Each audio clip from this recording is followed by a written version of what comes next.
Hello, everyone, and welcome. On behalf of the IEC Academy team, it's my pleasure to welcome you all to today's webinar marking International Women's Day, which was celebrated yesterday.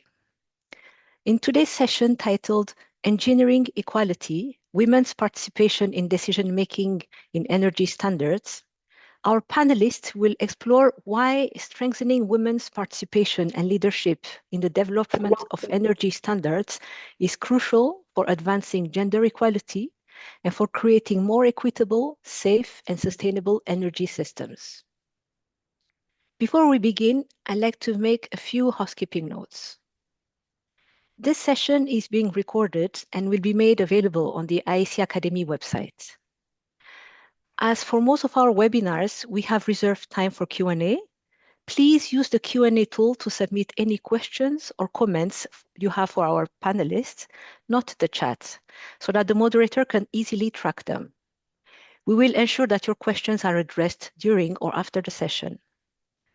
Please refrain from making any personal recordings or using AI assistance during the webinar. If we detect any, we will remove them. And last but not least, live translated captions are available. The webinar will be conducted in English, and you may select Show Captions to view subtitles in your preferred language. Guiding today's discussion is Adam Stingemore, Chief Development Officer at Standards Australia. He is responsible for leading Standards Australia's strategic development through expanding partnerships and building Standards Australia's commercial offerings across a broad range of areas, nationally and internationally. Adam, the floor is yours.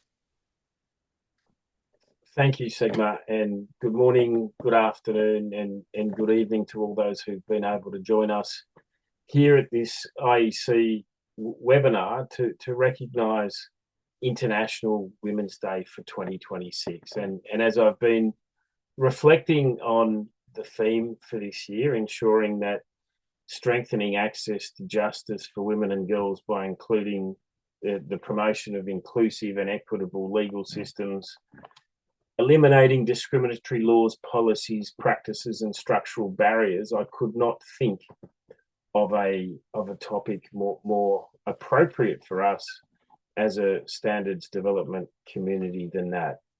You don't need to look far back in time in the standards community to times when our standards were informed largely by male-related data, by data that related to the male physiology, that conducted clinical trials in some circumstances for men only and for personal protective equipment, based the design and sizing on the bodies of the average male. And as we move away from that past to where we need to go in the future, we've got a fantastic panel who are going to be leading us through the conversation today.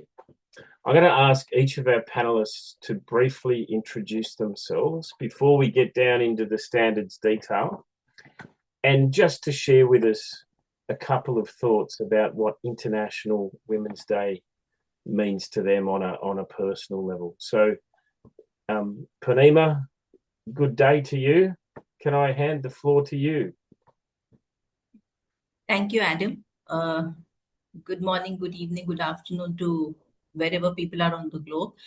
I'm Purnima Jalihal. I'm from India, and I have been heading ocean energy and desalination for over 2 decades. I'm very passionate about renewable energy and water. I have been actually responsible for making India a P member of TC 114, and I'm also the chairman of the chairperson of the Mirror Committee of TC 114 in India. That is briefly about me and about what International Women's Day means to me. One thing is, I think women there are 3 facets of this which are important to me. One is energy and water are always the concerns of women, especially in India, And they are the people who, women are the people who are really worried about these two at all times, especially in a country like ours where there is water as well as power stress. And when we talk about Women's Day, largely those of us who are empowered, I think it is the onus is on us to make sure we spread the message, we do capacity building, we do outreach, and bring other women up as much as we can. And the theme of this year's Women's Day is give to gain. And in the next part of the conversation, I'm sure I'll be able to speak some of the things that I have been doing, which have had a direct societal impact, and which I think is the best gain when you can do something in an engineering problem, solve it, and make sure the lives of others are improved. Thank you for having me on this webinar. Purnima, thank you. Very much looking forward to digging into some of those questions as we go on. Carolyn, good morning to you. Hello, good morning, good afternoon, good evening, depending on where you're from. Hi, my name is Caroline. I'm Certification Manager for Offshore Wind in JNBP. I'm based in Hamburg, Germany, and I am working in the wind industry for 60 years, both for offshore wind developers, but also on the OEM side. I'm convener of the working group 501 since 1.5 years almost. Some like to call it the powerhouse of ICRA wind.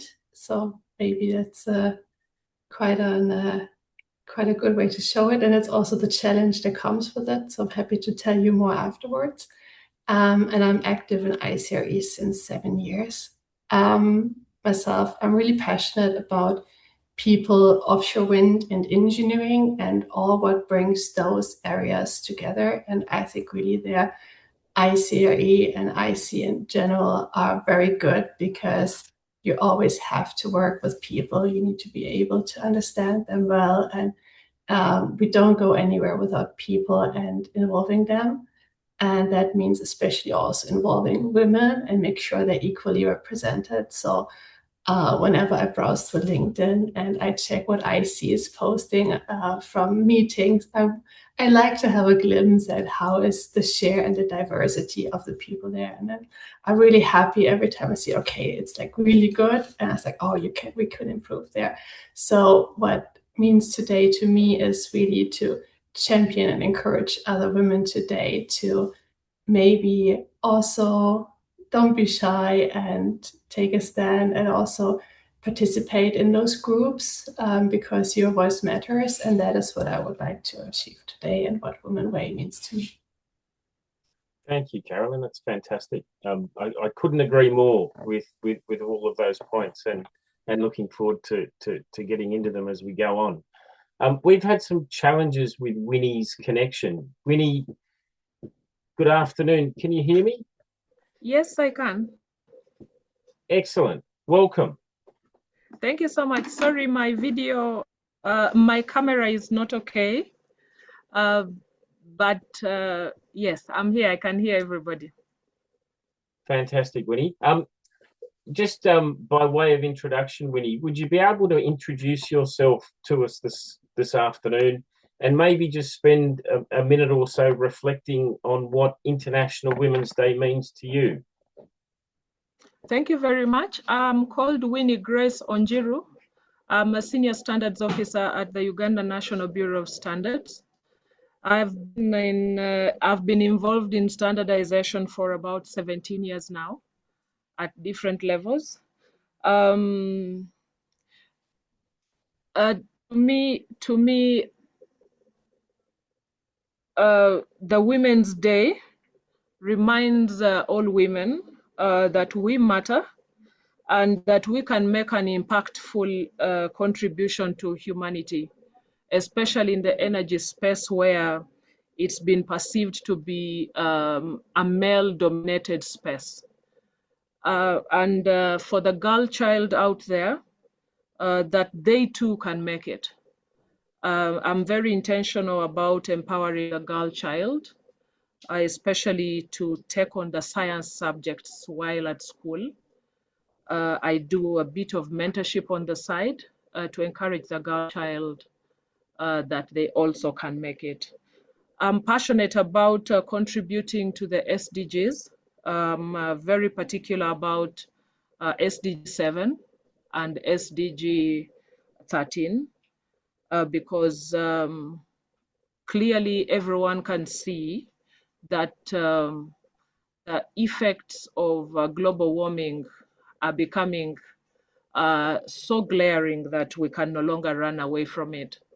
I think if everyone makes their little contribution, at the end of the day, the globe will be a better place to live in. Thank you. Thank you, Winnie. Again, I mean, what a fantastic way for us to starting. And I think as we reflect on International Women's Day, making sure that we have the space for everyone to contribute is very much the theme. Now, Rahab, good afternoon. Good afternoon, good evening, Adam, and good morning, good afternoon to everyone from wherever you are. So thank you so much for the opportunity to join this conversation for International Women's Day.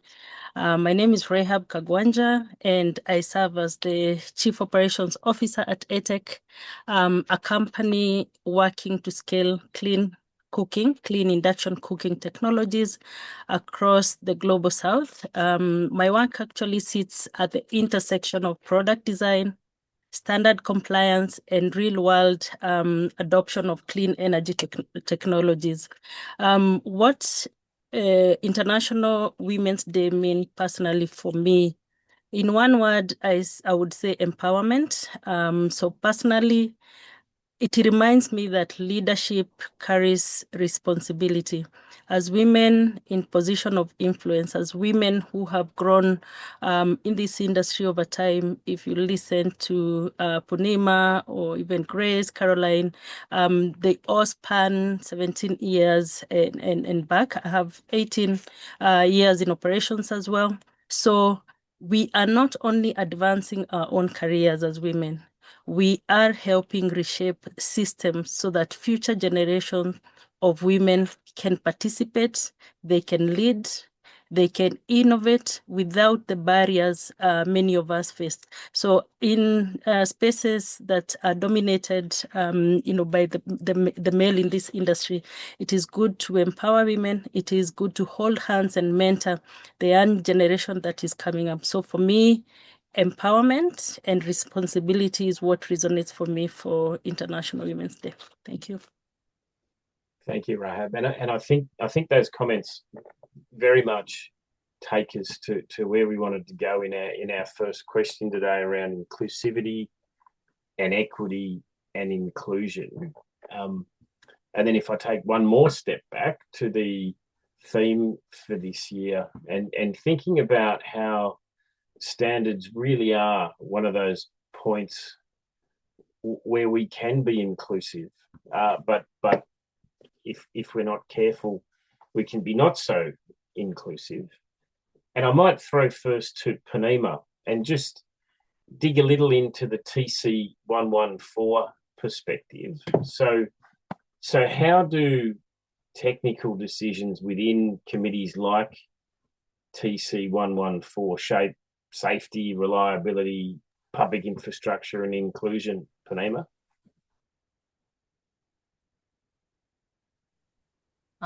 Thank you, Adam.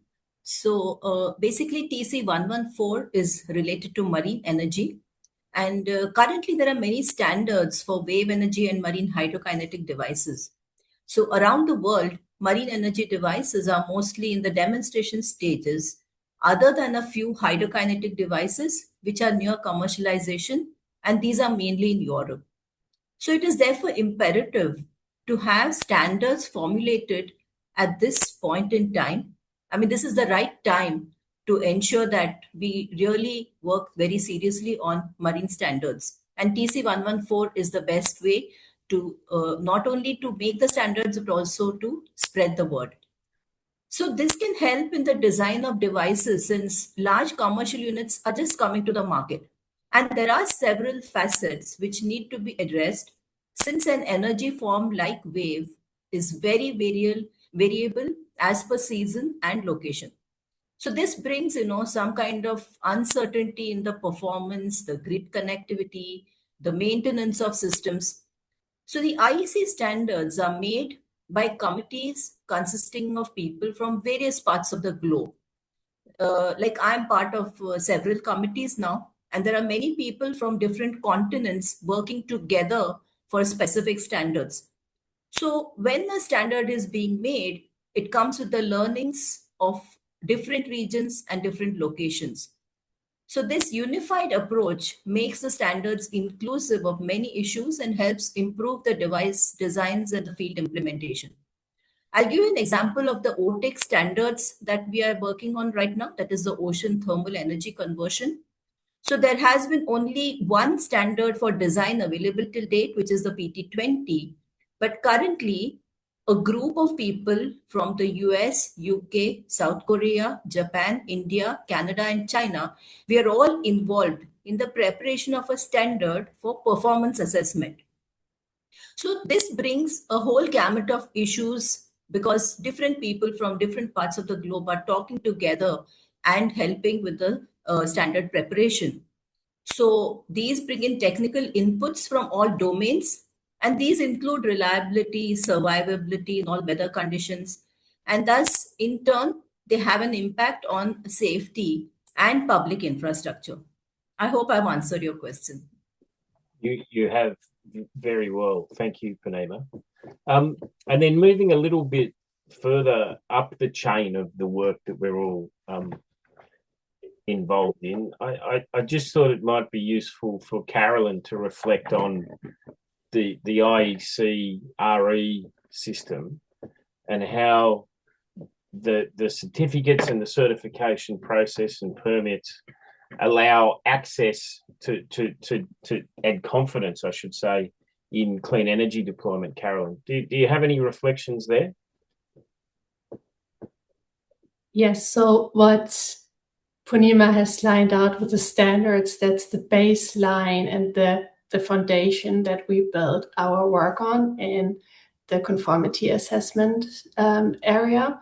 And in wind, we work on mainly two schemes that we use to actually make sure we deliver safe products and projects to the market. So the first application, that's actually type certification, which is the, I think, most common known term and product that we have. And it aims to really document and prove the trust that can be put in the development of the OEMs.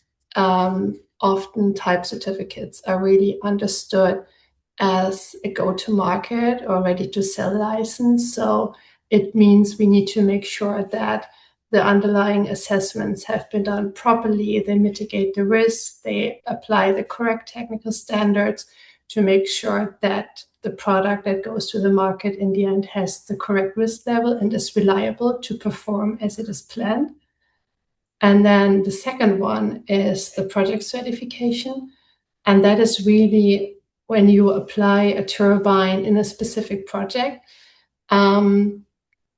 So really check, is it really designed, manufactured, and installed correctly for the condition that it will face? Because it's very different if you put in an offshore wind turbine in the Norwegian Sea or close to the coast of Taiwan. The conditions, I think, couldn't be more different. So you really have to make sure it will work in the place where it's supposed to operate in. And that is really what we do. So we are assessing that, and we really look at the site-specific application as of the whole system. So also that including the foundation. And this is typically, so the certificates and the conformity statements that we get from that process, what we use for project to reach certain gates and milestones, typically also permits like construction permit, operating permit from regulators, but also I've rarely seen investment decisions being made without having certain confidence or certificates in place, or at least statements if you have to do it earlier. So it's really crucial. So people and businesses, they trust in what we do and the certificates that we deliver. And it's really challenging at the moment also because we see the industry developing so fastly. So we've gone from 8 megawatt to 20 megawatt turbines within 10 years, which is a huge challenge also for the standards behind those developments. And we really need to make sure that our standards and schemes stay up to date, relevant, but also that we make sure they maintain the value and the risk level that we want to achieve, because we cannot afford that type certified turbines fail in the market, because that would completely erode the trust that we have from the societies and the businesses. Then we failed as ICRE, but also as an industry. So I think this is a huge responsibility that we have, and what we work on.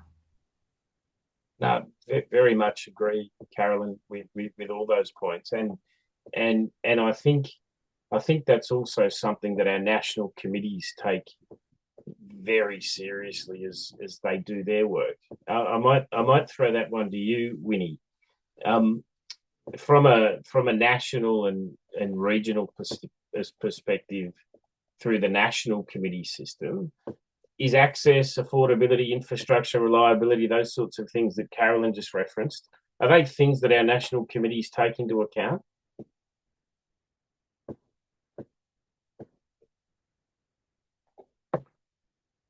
Have we lost Winnie?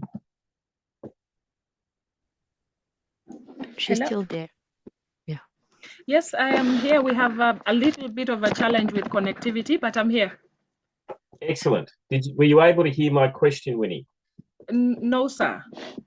I was asking about how the national committees deal with access, affordability, and infrastructure development, in a national context and a regional context. Do you have any reflections on that question? Sure. Probably I would like to start this way. The National Committee in itself may not be directly in charge of what it is that the standards should be, but rather pointing the MIRA committees and the national committees into a direction that is of interest to the country or to the region. But probably going a little deeper into it, energy standards are a case that we cannot do without right now, because clearly energy is the greatest driver of development. That can be seen by anyone. Probably particularly the MEPs now. The MEPs are really of interest because we need to be more efficient with the energy that we have to be able to develop, to manufacture, to do what it is that we have to do. Now, with that, energy standards would help access in the sense that they help, for example, off-grid, they help to decentralize solutions where access to energy can be granted to a population that is probably off the main grid. It can be done by improving the quality of life. Those are impacts of energy access, really. The quality of life is better. For those who are manufacturing products that are in that space, there is access to markets, which is very important. We have the affordability issue. When standards on energy are in place, or energy standards, then manufacturing lines are standardized, for lack of another word. Then operation costs go down for the manufacturers, which really goes down to affordability for the consumers. The energy bills are lower, market transformation, because average efficiency levels will be better. For infrastructure development, there will be modernization, the retrofitting and new constructions. There will be industrial upgrades. Basically, everything getting better, because I do not see how development can even be mentioned without energy being talked about, because everything, I think, starts with energy. For the regional, I'll talk for the case of Africa. In the East African region where Uganda is, we harmonize at a regional level. We are a group of 8 countries. You find that when we harmonize standards, then it's a bigger market for the traders. Then other policies, that is a space that is still being worked on, that policies are being synergized in the region. A lot of things, actually, whatever is national is extrapolated to a regional level. Otherwise, without energy standards, everyone would be doing their own things. One thing I normally use to explain to people who are new in the standardization space about the advantages of standards is assuming we did not have a standard for plugs. Okay, no standard for a plug, no standard for a socket.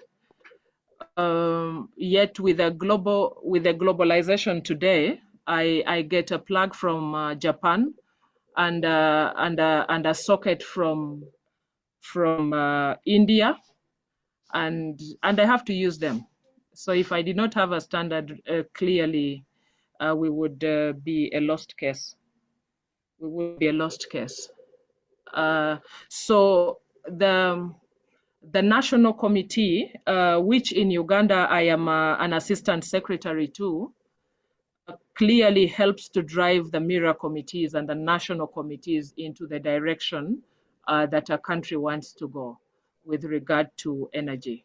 And in the case of Uganda, we are very interested in the renewable energy space right now, and we have the renewable energy policy that is being upscaled to the region to see if all the 8 countries can have the same goals and work towards achieving them. Thank you. Thank you, Winnie. It's a really good segue into a question that I was hoping to ask Rahab. So, building on that African experience that Winnie so kindly shared with us, how do standards really influence safe and accessible energy systems? Thank you, Adam, for that question. As an early beneficiary of the IEC Global Impact Fund in ATEC, we see firsthand how international standards developed through the IEC shape the safety, credibility, scalability, and energy technologies. And this goes along in the synergies that Winnie has talked about. And from that perspective, I would say, Adam, that standards are often invisible to the end user, but they directly influence the reliability, interoperability, and the long-term resilience. So the absence of standards create 2 risks, especially for organization dealing with systems and also for the end user. The first one is unsafe products enter into the market, especially the global south. And then the second one is innovation. Innovative but compliant technologies get delayed due to regulatory uncertainties. Therefore, The power of initiatives like the IEC Global Impact Fund is that companies like ATEC engage with, comply with the global standards, making safe, high quality induction e-cook from our end that are more accessible at the bottom of the pyramid. Therefore, I would say that the IEC Global Fund is not just like any other. They are market enablers, because without standard, Winnie has given a good example of, the plugs from India and the other one from China. So without these standards, and without the funding, the IEC Global Fund, as I said, is not just like any other. They help in enabling this field. They help in consumer protection, and they are also infrastructure stabilizers. So therefore, we as ATEC, upcoming scaling organization, have benefited. And this means we are not just operating in isolation. We are integrating into, a global quality and safety ecosystem that bring forward our 100% DMRV e-cook technology with safety as a key feature.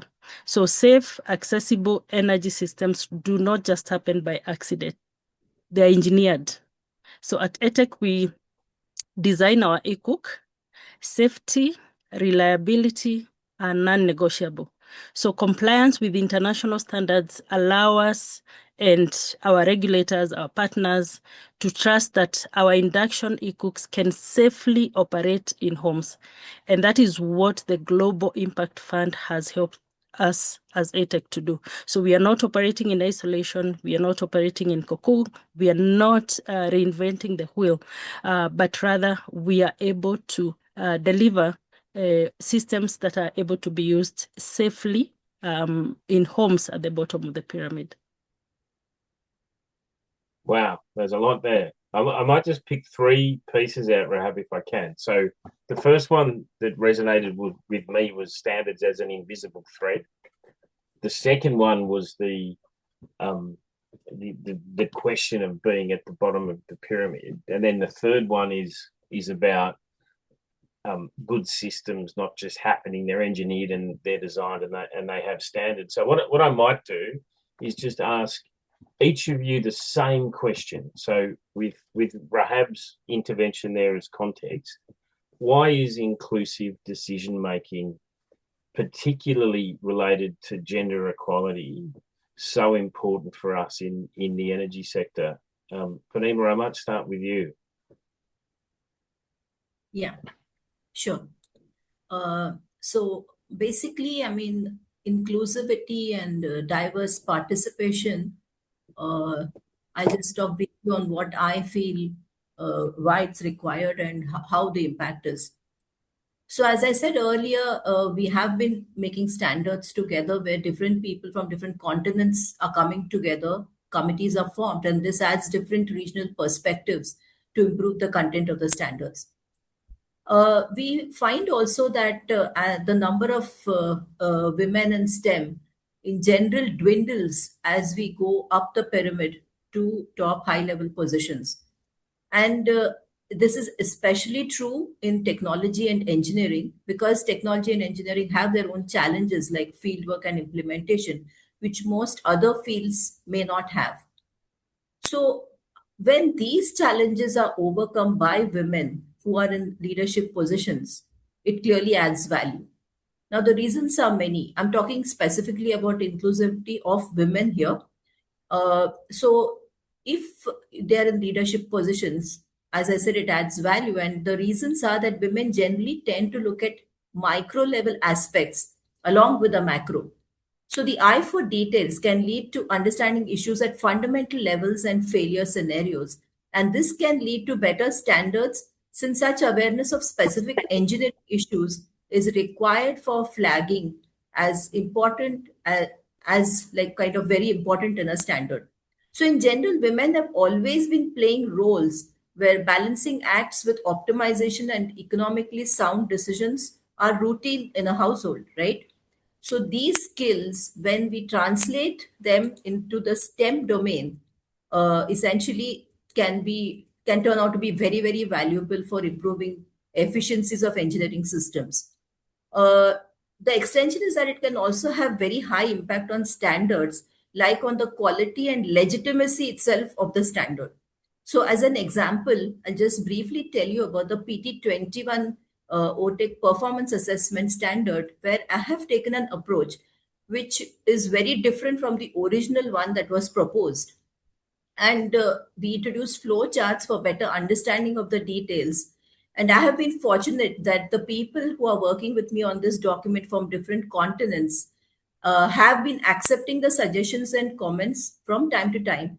And this diverse participation can definitely improve standards, and inclusivity with women included is definitely, I mean, that's the way that the standards can grow today. Thank you. Thank you, Purnima. Carolyn, from a conformity assessment perspective?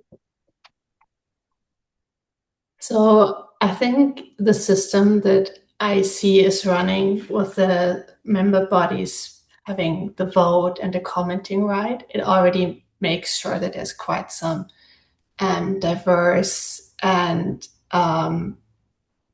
inclusive decision making. But that's just the tip of the iceberg when you come to that stage that a document gets out for commenting and voting. Where it really happens is that discussions and the decisions that are made by the groups, so whether it's the TCs or the working groups, often over months. I recall some topics we really discuss them forever, and it's so difficult to come to a conclusion, to decide on what to do.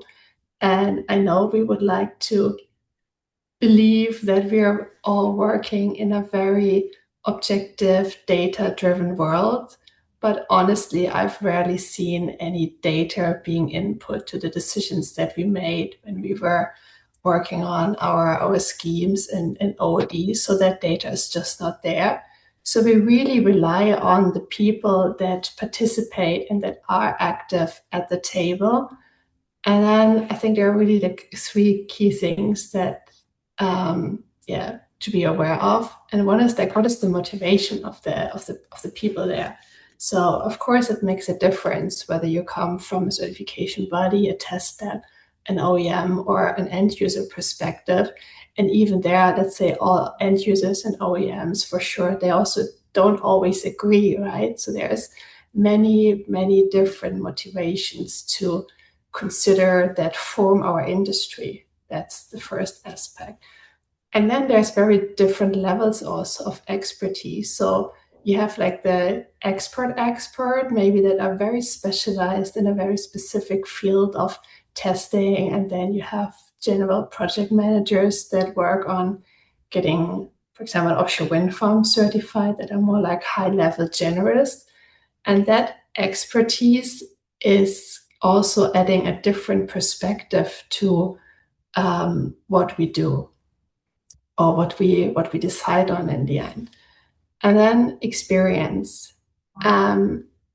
So I don't know if you've ever experienced that before, but I think that women have a different perspective and judge situations differently than men do. Maybe when you come out of a meeting with your colleague and it's like, what is your key takeaway from that meeting? Often the female perspective is different than the male one. And that's good, because that means we can put the two pieces of the puzzle together. And then, of course, there are more pieces, but then it's two perspectives. And I think those different views can really offer us different ways of finding solutions or way forwards, how to deal with this. So I think this is where it's really important that we have a good mix of people in the room that will have us making sure we get to better results, better system, and that we reduce blind spots and biases that we have in the system if that's just not the case. So this is why we really need women also to be at the table and also open up, share perspective, Make sure you're being heard. I always try to also encourage people, and not only women, but also like always like the quiet ones and the loud ones in those meetings. So encourage them to speak up, or at least try to check in within a coffee break. What's your perspective on it? Just to make sure we don't miss out on that. And before I joined ICRE, actually, I always thought I have to be like the expert in everything before I can join, but that's not true. So I think whatever you can bring to the table, your perspective should be valued, and it will be valued.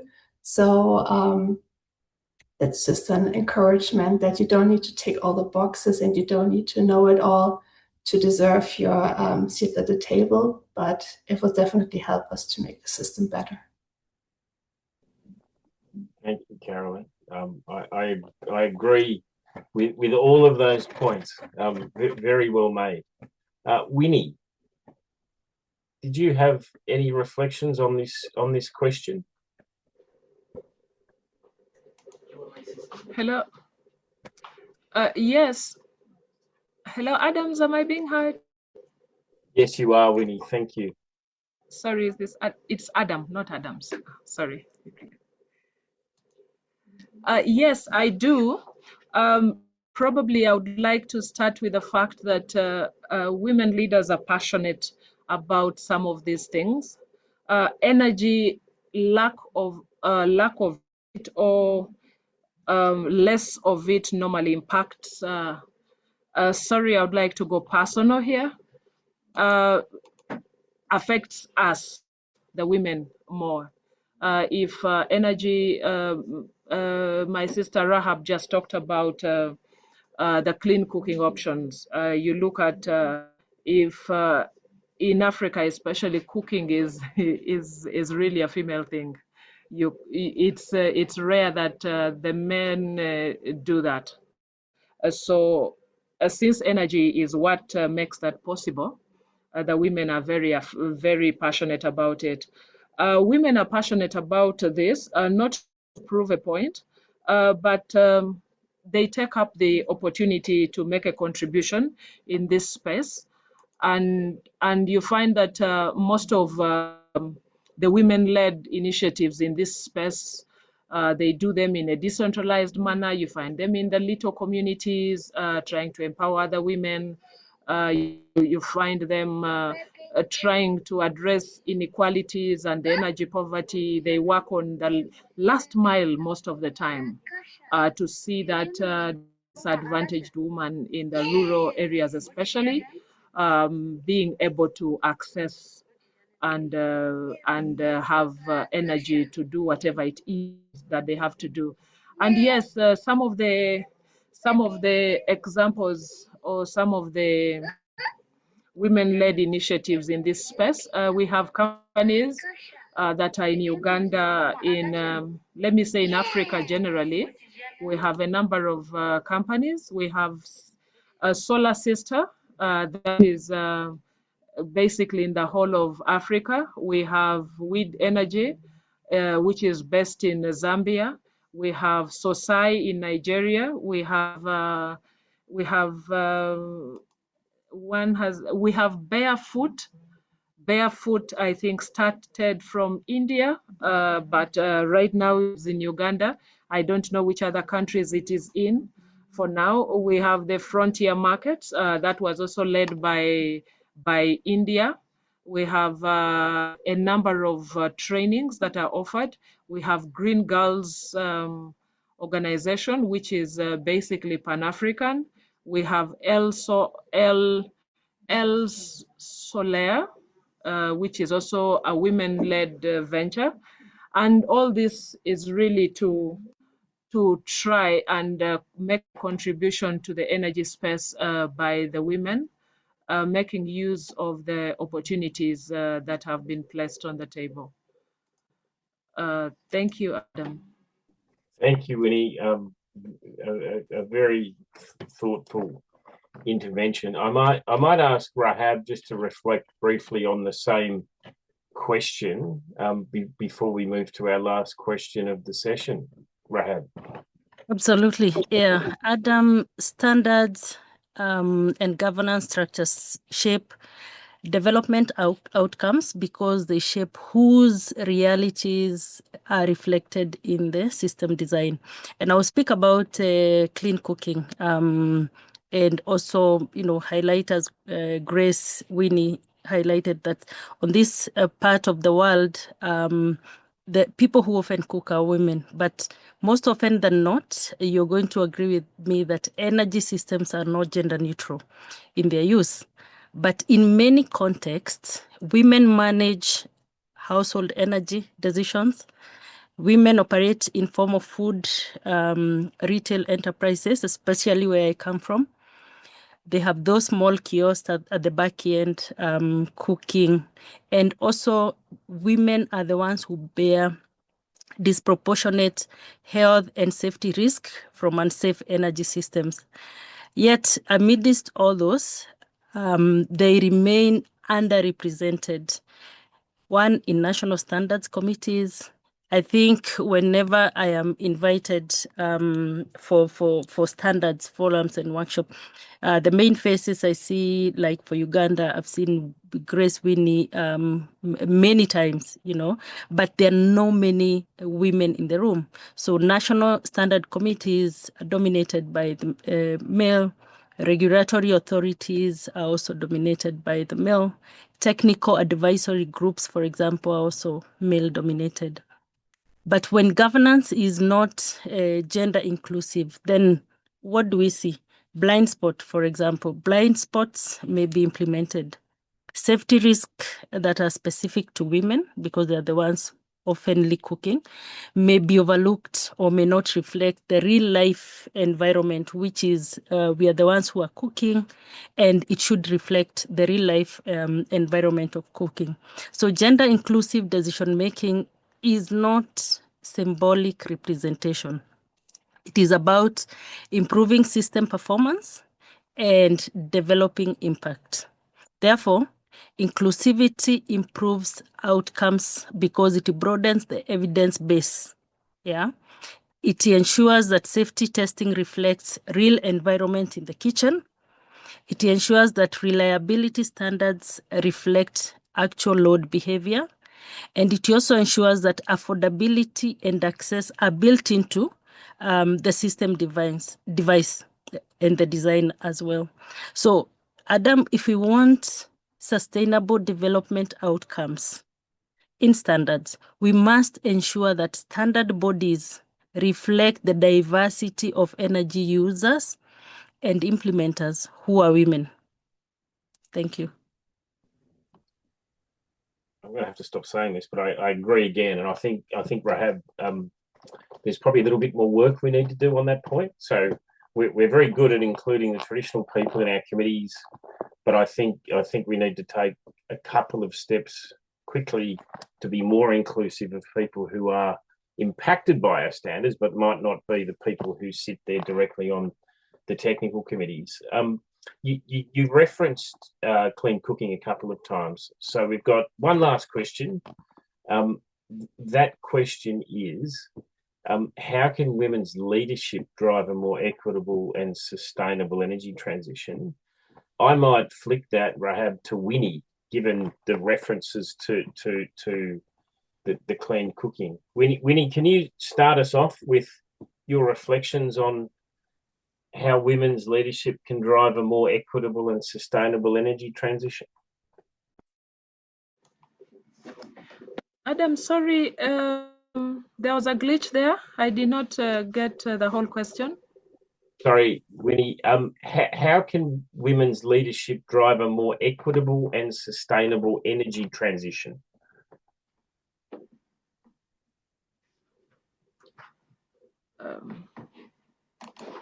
Did you hear me?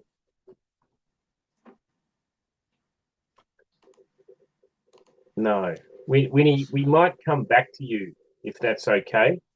When you're internet. Yeah. I can go, and then probably when Winnie is back. Yeah. So yeah, for me it is three aspects. There's equity, resilience, and scalability. So if I look at the first one, it enhances equity in system design.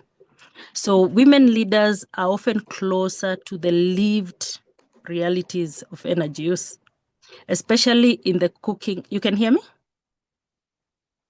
Okay, great. Especially in clean cooking. And I'll reference clean cooking a lot because at ATEC we deal with the clean cooking induction cookers. So this perspective improves product design, safety frameworks, and affordable models. It is not abstract. Purely not abstract. It has to bring in the design, safety framework, and affordability. If you look at the second issue is it strengthens resilience. So inclusive leadership, if we have teams that are more inclusive, they are more likely to anticipate social, operational, and adoption risk, therefore making systems more robust over time. This is what we actually do at ATEC. We are more inclusive, and therefore all angles, all decision making is made with all the teams in mind. So the third one is it improves scalability. A transition or a process is not only scalable if it works across diverse socio-economic context. Women leaders frequently bring across sector thinking. I'm thinking about those people who have small kiosk, small businesses that they are cooking maybe in the evening. So integrating policy, finance, say consumer behavior, and infrastructure planning is part of improving scalability. So energy transition is not will not succeed if it is technically efficient but socially exclusionary. So equity, resilience, and scale are interconnected. And women leadership, I feel in my perspective, strengthen all these three. So if I give you an example, at ATEC, we also see how this leadership diversity strengthens innovation. When product teams and operational leaders include women, the discussion around safety, usability, and real household energy behavior become much richer. Yeah. So when we go out into the field, I know some places like Asia, maybe the buying power is with the husband or the male in the house, but the person who is actually cooking, who is cooking every day or using the energy system is the woman. If you go to Africa, the same. The person who is cooking, even if they don't have the buying decision, are the women who are cooking every day in the household. Therefore, ultimately, this leads to technologies that scale more effectively. Thank you, Rahab. A wonderful intervention. Purnima, do you have any reflections on this question? Essentially, I have said all this before. I mean, like why the need for women, in the standards scenario. I personally, of course, have done a lot of things where I brought ocean energy on the map in India, and we became members of the Ocean Energy Systems Technology Collaboration Program under the IEA. And today, because the word has spread, in fact, there are many startups coming in India now for marine energy systems. And that's how, the renewable energy goals that we have set for ourselves in the COP meetings, we hope we can augment those using marine energy also. Just recently, actually, there's a forum which looks into energy, and this year, an energy dozen consisting of 12 women who work in energy. This group has been identified, and all of us, we dabble in energy, and the role that is being seen of us is mentorship, information dissemination, and helping to create new policies in the energy domain. And this is a group made up only of 12 women who are in energy. So I think this is a step forward, that the recognition is coming as to the as to how women can be really useful in the energy scene. And I mean, that's what I'd like to say, that women leaders can definitely drive the sustainable energy transition. Thank you. Thank you. And Carolyn, any reflections on this question, please? No, I couldn't ask for a more perfect introduction, actually. So thank you, Purnima. So I would really like to highlight why women are great leaders. And I think we're really lucky that in IECRE, the wind sector, 5 out of 6 conveners are women. So I think this is really magnificent. But why is that? So I think one is that really soft skills make a difference if working groups are successful or not. You need to ensure there's progress. You need to moderate consensus to keep everybody on board. And I think maybe that women sometimes are just a bit more patient with that and make sure, to do that extra work to keep everybody moving in the same direction. So for that, it's also really important that you're good reading the mood in the room and moderate discussions well. So really all this communication skills are crucial in that role. And let's be honest, you have to be willing to go the extra mile, because this could be like your second job. It's a huge effort that you must be, really willing and dedicated to do so, and spend your time on it, and prioritize your time, but also the time of the whole team. But then what you get in reward is actually, I think, a lot of learning. So I've learned so much since day one when I joined. So I can only encourage people to start that journey. And maybe to share a bit about my leadership's focus. So what I really try is I want to listen and seek opportunities on what we do. So really question, what is the intention, motivation of a proposal that's been brought to the table?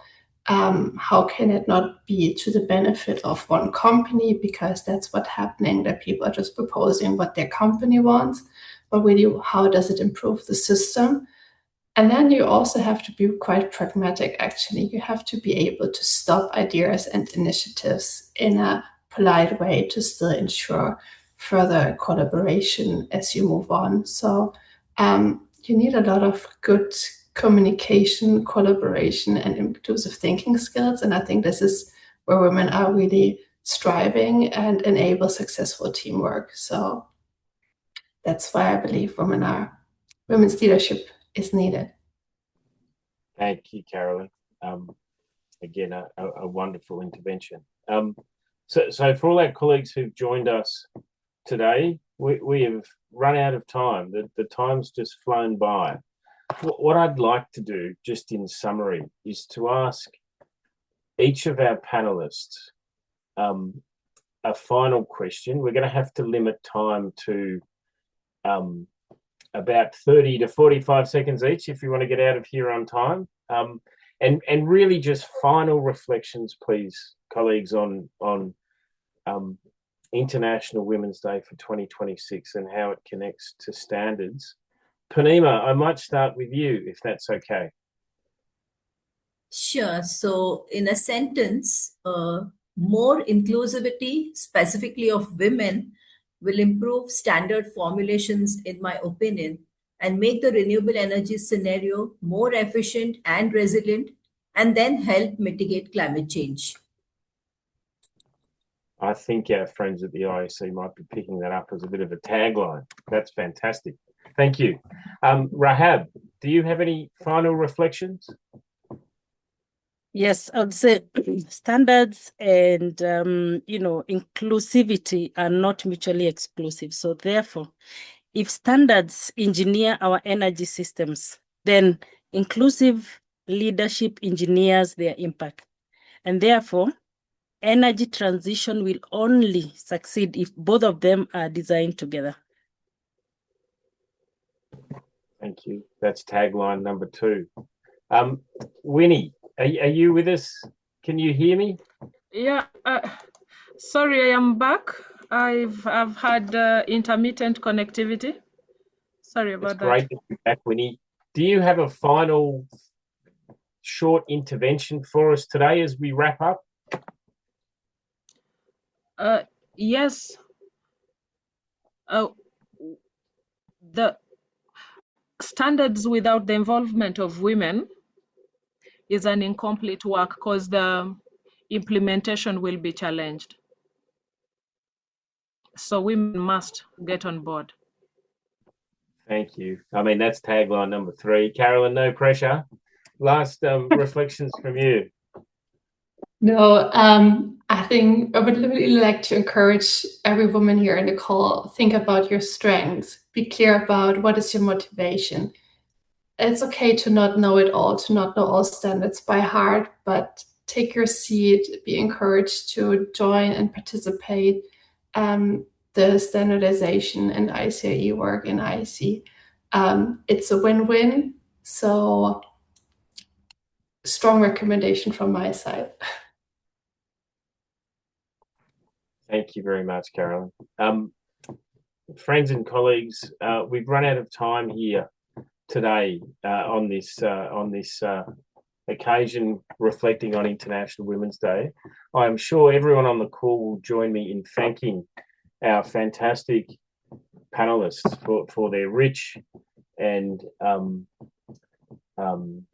what's the word I'm looking for? They were certainly rich, challenging interventions, I think, challenging us all to think a little bit more broadly and deeply about the work that we do and to make sure that we are inclusive as we go on and do it.